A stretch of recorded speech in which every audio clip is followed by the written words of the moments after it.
अगली खबर पर नजर डालेंगे। अगली खबर आपको बता रहे हैं देहरादून से, जहां नकली दवाइयों की जांच का मामला अब दूसरे राज्यों में पुलिस जांच पड़ताल करेंगी। 44 स्थानों पर दवाइयों की सप्लाई होती थी। दिल्ली, बिहार, उत्तर प्रदेश, मध्य प्रदेश में दवाइयों की सप्लाई, नकली दवाइयां जब्त करने पुलिस पहुंचेगी दूसरे राज्य। तो जिस प्रकार से देहरादून में उत्तराखंड में खुलासा हुआ नकली दवाइयों को लेकर, तो अब दूसरे राज्यों में भी दबिश दी जाएगी।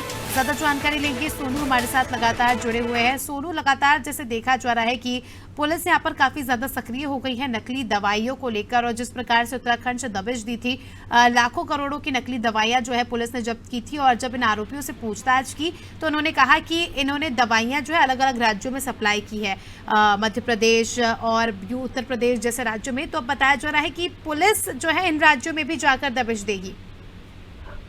देखिए, ये लोगों के स्वार्थ से जुड़ा हुआ है कि एक तरफ तो सरकार जो है नशा मुक्त उत्तराखंड के उद्देश्य को साकार करने की कोशिश कर रही है, और दूसरी तरफ जो है जो उत्तराखंड का खासतौर से राजधानी देहरादून का जो सेलाकुई इलाका है, यहाँ पर जो मेडिसिन का हब स्थापित करने की कोशिश कर रही है।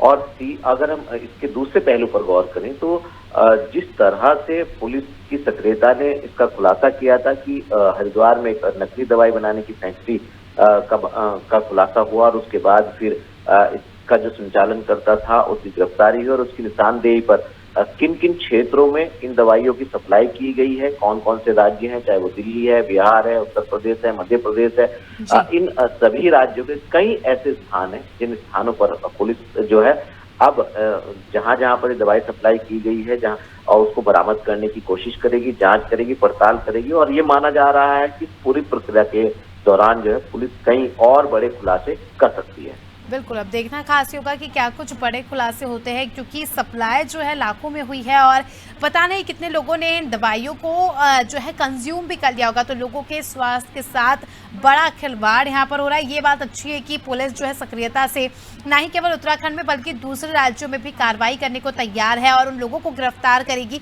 जो इस पूरे खेल में संलिप्त है। बहुत बहुत शुक्रिया आपका सोनू, हमारे साथ जुड़ने के लिए और तमाम जानकारी के लिए। तो दर्शकों को बता दें कि खबर आपको बताई देहरादून से, जहां नकली दवाइयों की जांच को लेकर पुलिस अब दूसरे राज्यों में भी जाएंगी जहां जहां ये सप्लाई हुई है, क्योंकि उत्तराखंड से बड़े पैमाने पर ये इस कंपनी में दबिश दी गई और लोगों को पकड़ा गया जो नकली दवाई बना के सप्लाई करने का काम करते थे। तो देखिए, बड़ा खुलासा यहाँ पर पुलिस ने किया है। उन लोगों को तो गिरफ्तार किया ही है जो इस कार्य में जो है सप्लाई करते थे, नकली दवाइयां बनाते थे, मगर अब उन लोगों को भी पुलिस गिरफ्तार करके पूछताछ करेगी जो लोग जो है नकली दवाइयां खरीदते थे इन लोगों से और मेडिकल्स पे जाकर जो है बेचारे भोले भाले लोगों को बेचते थे।